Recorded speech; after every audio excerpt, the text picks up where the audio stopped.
Good morning students.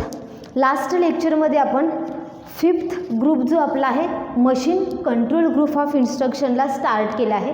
या ग्रुपमध्ये ज्या इन्स्ट्रक्शन्स आपण स्टडी करणार आहोत त्या कशाशी रिलेटेड आहे तो तर मायक्रो प्रोसेसरचे जे ऑपरेशन्स आहेत म्हणजे मायक्रो प्रोसेसरला रिस्टार्ट करणं, मायक्रो प्रोसेसर हॉल्ट करणं, हे जे काही टाईपचे ऑपरेशन्स आहेत त्या ऑपरेशन्स आपण काय करणार आहोत तर ह्या मशीन कंट्रोल ग्रुप ऑफ इन्स्ट्रक्शनमध्ये स्टडी करणार आहोत. त्याच्यामध्ये सुद्धा 3 टाईप्सचे मेन इन्स्ट्रक्शन्स आहेत. पहिला जो आहे तो आहे स्टॅक ऑपरेशन, सेकंड वन जो आहे तो आहे जनरल इन्स्ट्रक्शन आणि थर्ड वन जे आहे ते आहे इंटरप्ट कंट्रोल इन्स्ट्रक्शन. या 3 पार्टमध्ये आपल्या machine control group of instruction जे आहेत ते डिवाइड केल्या जातात. त्यातला फर्स्ट पार्ट जो आहे स्टॅक ऑपरेशन्स की ज्याला आपण लास्ट लेक्चरमध्ये स्टार्ट केलं होतं. स्टॅक म्हणजे काय त्याचं मीनिंग परत एकदा मी इथं तुम्हाला रिवाइज करते. स्टॅक म्हणजे काय तर ॲज अ कंटेनर आपण कन्सिडर करू शकतो की ज्याला तुम्ही मायक्रो प्रोसेसरला एखादी रीड आणि राईट ऑपरेशन परफॉर्म करायला देता त्याला त्याचा ॲड्रेस जो आहे ज्या किंवा त्या इन्स्ट्रक्शन ज्या कंटेनरमध्ये सेट केल्या जातात, सेव्ह केल्या जातात त्याला काय म्हटलं जातं तर स्टॅक पॉइंटर म्हटलं जातं. मग हा स्टॅक ऑपरेशनमध्ये 2 मेन ऑपरेशन आहेत. एक आहे पुश आणि सेकंड वन आहे पॉप. आता पुश ऑपरेशन म्हणजे काय तर ज्याला तुम्ही एखादी मायक्रो प्रोसेसरला रीड आणि राईट इन्स्ट्रक्शन देता त्याला ॲक्च्युली त्या स्टॅकमध्ये काय केल्या जाते इन्स्ट्रक्शन ॲड केली जाते आणि त्यावेळेला तुमचा स्टॅक पॉइंटर हा काय केला जातो डिक्रीमेंट केला जातो. बघा ज्या पद्धतीने आपण एखादा पिगी बँकमध्ये मनी ॲड करतो त्याला पहिल्यांदा जो तुम्ही मनी ॲड करणार आहात ते मनी कुठं जाणार आहे त्याच्या बेसला जाणार आहे किंवा त्याच्या बॉटमला जाणार आहे. इथं सुद्धा स्टॅक जो आहे त्याचा ॲड्रेस कसा आहे तर इन्क्रीजिंग ऑर्डरमध्येच त्याचा ॲड्रेस आहे. पण ज्याला तुम्ही एखादी इन्स्ट्रक्शन त्या स्टॅकमध्ये ॲड करताय म्हणजेच पुश करताय त्याला ती पहिली इन्स्ट्रक्शन सगळ्यात बॉटमला जाणार आहे.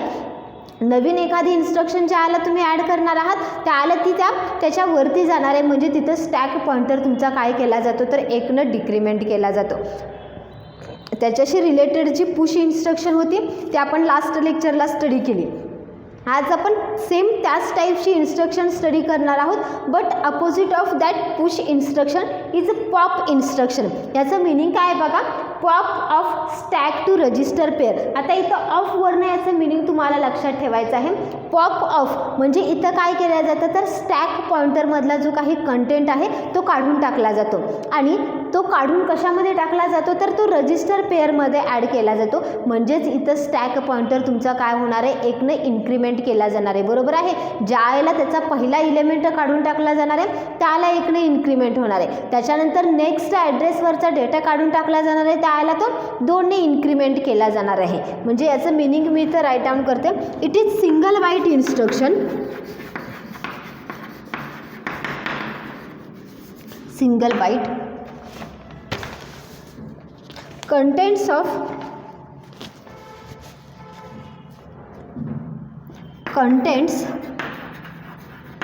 of topmost location of stack are copied into lower order register, that is C, E and L, and SP is increment by 1. Contents of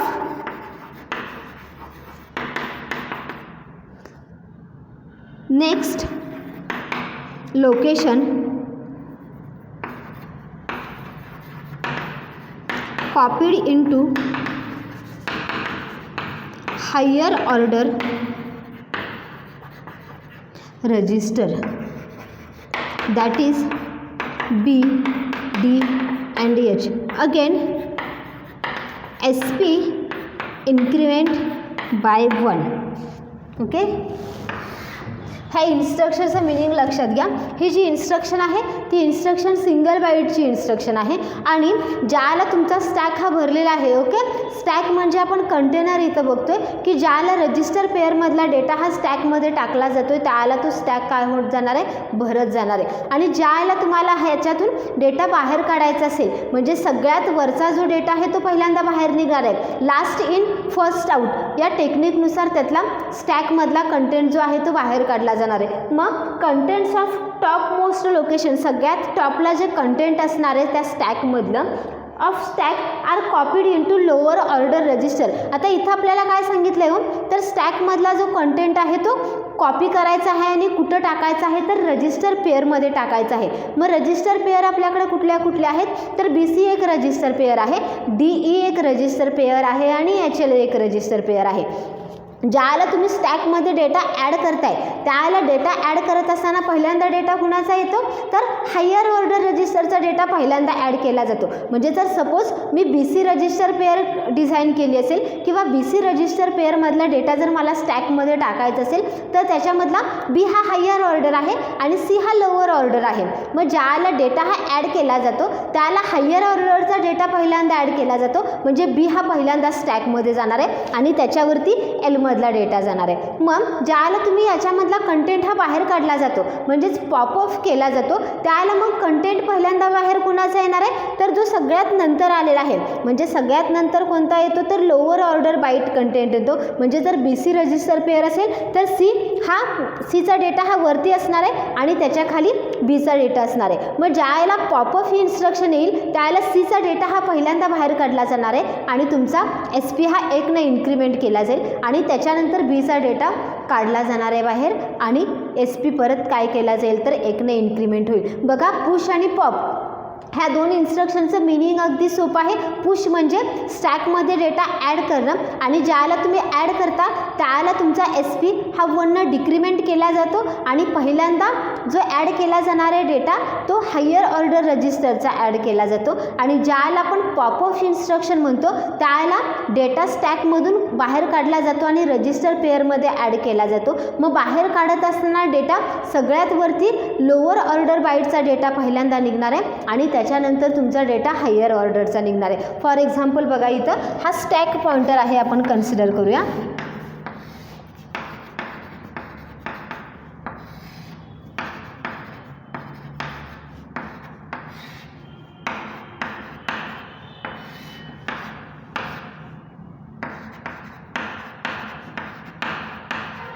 okay, हा माझा स्टॅक पॉइंटर आहे आणि माझा जो स्टॅक पॉइंटर आहे तो आत्ता सेट आहे या पोझिशनला. ओके, 2 3 3 1 इथं मी डेटा ॲड करते. ओके, माझा स्टॅक पॉइंटर जो सेट आहे तो आहे 2 3 3 1. ज्या वेळेला मी पॉप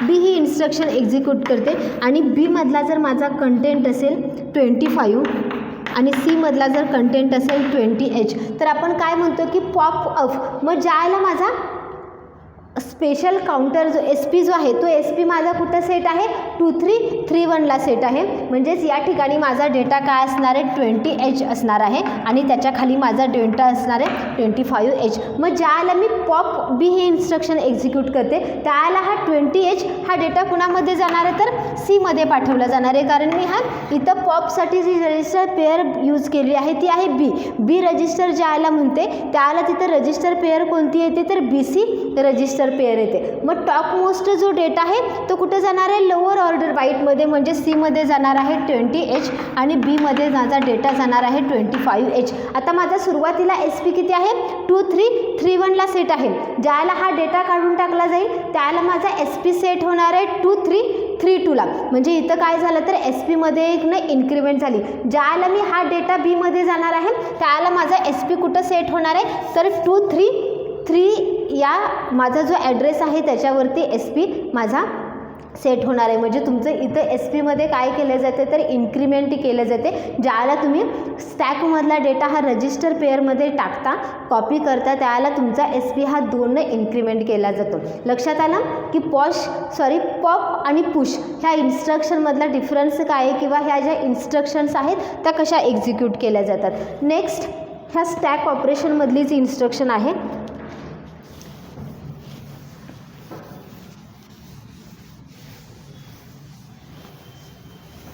थर्ड टाईपची instruction XTHL exchange H and L with top of stack.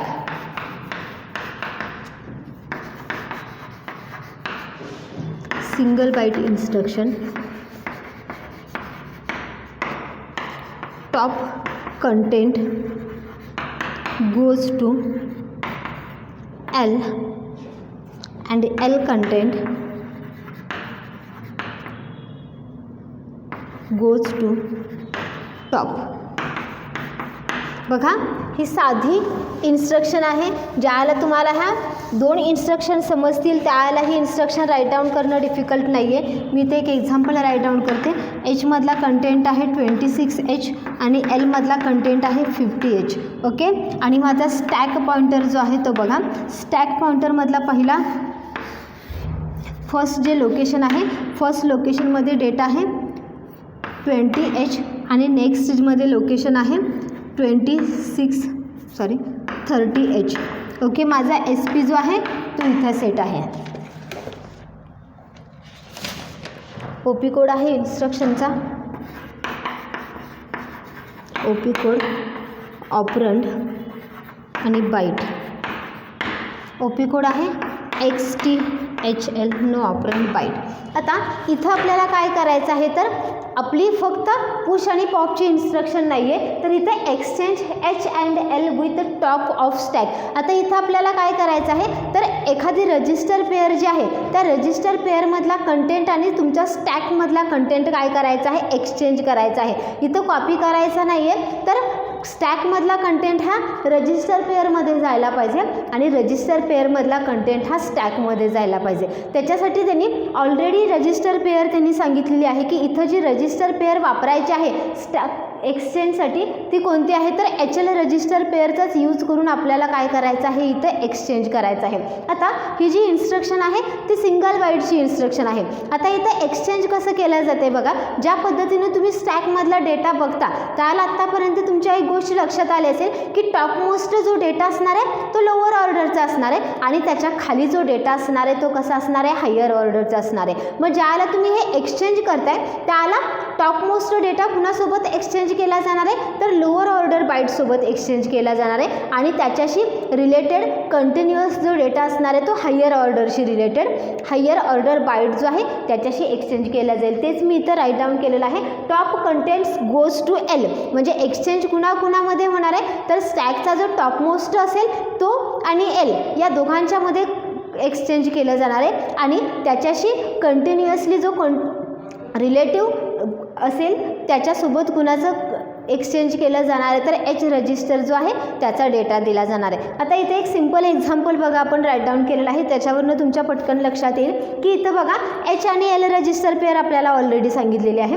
H register पेअरमधला data आहे 26H आणि L रजिस्टरमधला डेटा आहे 15H. आता ज्याला मी स्टॅक कन्सिडर करते, इथं स्टॅकमध्ये मी 2च ब्लॉक घेतलेले आहेत किंवा 2च आपण इथं डेटा घेतलेले आहेत. माझा SP इथं सेट आहे, इथं ॲड्रेसची आपल्याला गरज नाही आहे, आपण इथं ॲड्रेस बघायचा नाही आहे. स्टॅकमध्ये टॉपमोस्ट डेटा माझा किती आहे 20H आणि त्याच्या खाली रिलेटिव्हली लोअर डेटा किती आहे 30H. आता आपल्याला एक्सचेंज करायचं आहे. मग एक्सचेंज कुणामध्ये होणार आहे तर टॉपमोस्ट डेटा आणि L याच्यामध्ये एक्सचेंज होणार आहे. म्हणजे आफ्टर एक्झिक्युशन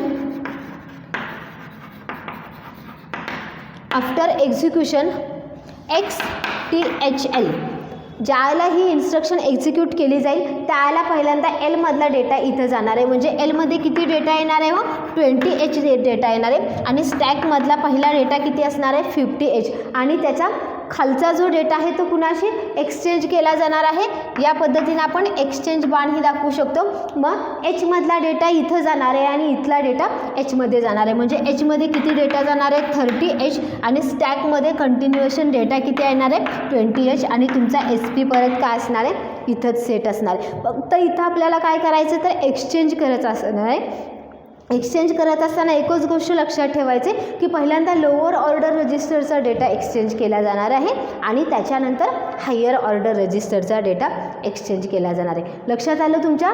ही थर्ड टाईपची जी इन्स्ट्रक्शन आहे स्टॅक ऑपरेशनच्या रिलेटेड ह्याचा OP कोड वगैरे तुमच्या एक्झाम्पलमध्ये राईट डाऊन करा. नोटबुकमध्ये राईट डाऊन करून घ्या इन्स्ट्रक्शन.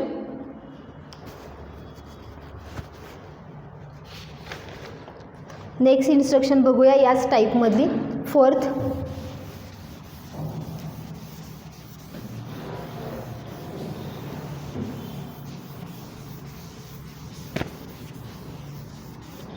फोर्थ इन्स्ट्रक्शन या टाईपमधली SPHL. SPHLचं मिनिंग काय आहे copy H and L register to SP. okay, single byte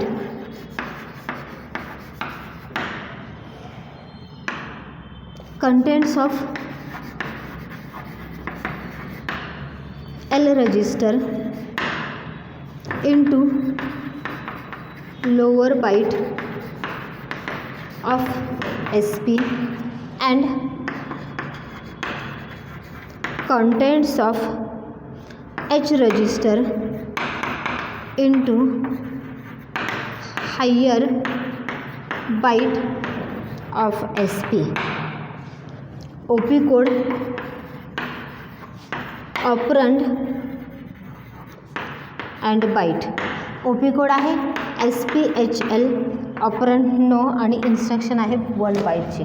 आता ज्या पद्धतीने आपण आता एक्सचेंज इन्स्ट्रक्शन पाहिली सेम त्याच टाईपची इन्स्ट्रक्शन ही आहे. फक्त या दोघांच्यामध्ये फरक काय आहे तर ज्याला तुम्ही एक्सचेंज करता त्याला H आणि L रजिस्टर पेअरमधला कंटेंटसुद्धा चेंज केला जातो. बरोबर आहे ना. स्टॅकमधला कंटेंट आणि HL रजिस्टर पेअरमधला कंटेंट तुम्ही काय करताय एक्सचेंज करताय. सेम तीच इन्स्ट्रक्शन आहे. फक्त इथं काय केला जातो तर HL रजिस्टर पेअरमधला डेटा काय केला जातो स्टॅकमध्ये कॉपी केला जातो. म्हणजे इथं आपण जे पुश इन्स्ट्रक्शन बघतो सेम त्याच टाईपची ही इन्स्ट्रक्शन आहे. फक्त इथं त्यांनी इन्स्ट्रक्शनमध्येच काय केलेलं आहे तर रजिस्टर पेअर जी यूज करायची आहे ती रजिस्टर पेअर इथंच त्यांनी स्पेसिफाय केलेली आहे की HL रजिस्टर पेअर जी आहे त्या HL रजिस्टर पेअरमधला डेटा काय करा तर स्टॅकमध्ये कॉपी करा. मग ही जी इन्स्ट्रक्शन आहे ती सिंगल बाईटची इन्स्ट्रक्शन आहे. Contents of L register are copied into lower byte of SP. बघा contents of L register are copied into lower byte of SP and contents of H register are into higher byte of SP. आपण बघितलं की स्टॅकची जी diagram आहे ती increasing order नाही. पहिल्यांदा data हा higher ऑर्डरचा जातो आणि त्याच्यानंतर लोअर ऑर्डरचा जातो. सेम तेच मिनिंग आहे याचं. फक्त इथं सेंटेन्स त्यांनी थोडंसं अल्टर केलेलं आहे की पहिल्यांदा L रजिस्टरचा डेटा जो आहे तो लोअर ऑर्डरला पाठवा आणि H रजिस्टरचा डेटा काय केला जातो हायर ऑर्डरला पाठवला जातो. ज्याला ही इन्स्ट्रक्शन एक्झिक्यूट केली जाते त्यावेळेला H आणि L रजिस्टर पेअरमधला जो काही कंटेंट असेल त्याच्यामध्ये कोणताही चेंज केला जात नाही. तो कंटेंट आहे असा ठेवला जातो. फक्त त्याची कॉपी काय केली जाते तर स्टॅकमध्ये सेंड केली जाते. त्याचा OP कोड आहे SPHL. ऑपरंड इथं कोणतंच नाही आहे आणि ही जी इन्स्ट्रक्शन आहे ती सिंगल बाईटची इन्स्ट्रक्शन आहे. लक्षात आलं तुमच्या की स्टॅक ऑपरेशन जे आहेत त्याच्यामध्ये 4 टाईप्सच्या इन्स्ट्रक्शन्स आहेत. पुश इन्स्ट्रक्शन, पॉप इन्स्ट्रक्शन, त्याच्यानंतर एक्सचेंज इन्स्ट्रक्शन आणि कॉपी HL इंटू SP. या 4 टाईपच्या ज्या इन्स्ट्रक्शन्स आहेत त्या कशामध्ये येतात तर स्टॅक ऑपरेशनमध्ये येतात. आता मशीन कंट्रोलमधला सेकंड ग्रुप ऑफ इन्स्ट्रक्शन जो आहे तो बघूयात आपण.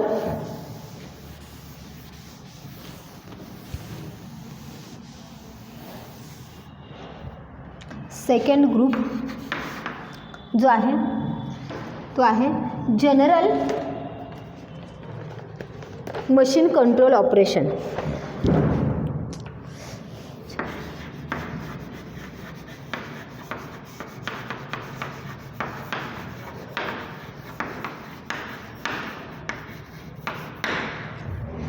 याच्यामधली पहिली इन्स्ट्रक्शन आहे PCHL, load programme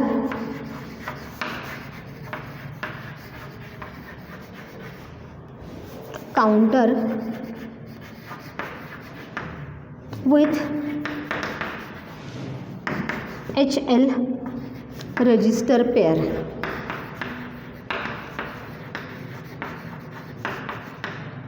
OP code आहे PCHL. ही जी फर्स्ट इन्स्ट्रक्शन आहे general machine control group of इन्स्ट्रक्शनमधली PCHL. आता ह्या ज्या इन्स्ट्रक्शन्स आहेत त्या मशीन कंट्रोल करण्यासाठी काय केल्या जातात किंवा तुमचा मायक्रो प्रोसेसर जो आहे त्याचं वर्किंग कंट्रोल करण्यासाठी काय केल्या जातं, तर ह्या जनरल पर्पज इन्स्ट्रक्शन यूज केल्या जातात. इन्स्ट्रक्शन आहे PCHL, मिनिंग आहे load program counter with HL register pair content. ही जी इन्स्ट्रक्शन आहे ती सिंगल बाईटची इन्स्ट्रक्शन आहे. ज्यावेळेला ही इन्स्ट्रक्शन एक्झिक्यूट केली जाते त्याला ज्या पद्धतीने आपण अनकंडिशनल जंप करतो की तिथं एका ॲड्रेसवरून दुसऱ्या ॲड्रेसवरती काय केलं जातं, जंपिंग केलं जातं. सेम त्याच टाईपचा रिझल्ट याच्यामध्ये मिळतो की load program counter with HL register pair content. जो काही तुमचा HL रजिस्टर पेअर कंटेंट असेल त्याने तुमचा काय केला जातो, प्रोग्राम काउंटर जो आहे तो लोड केला जातो. याच्यामधली सेकंड इन्स्ट्रक्शन जी आहे ती आहे नो ऑपरेशन.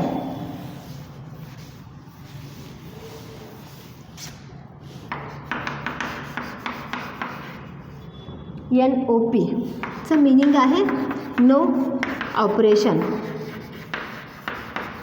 आणि थर्ड याच्यामधली इन्स्ट्रक्शन जी आहे ती आहे हॉल्ट.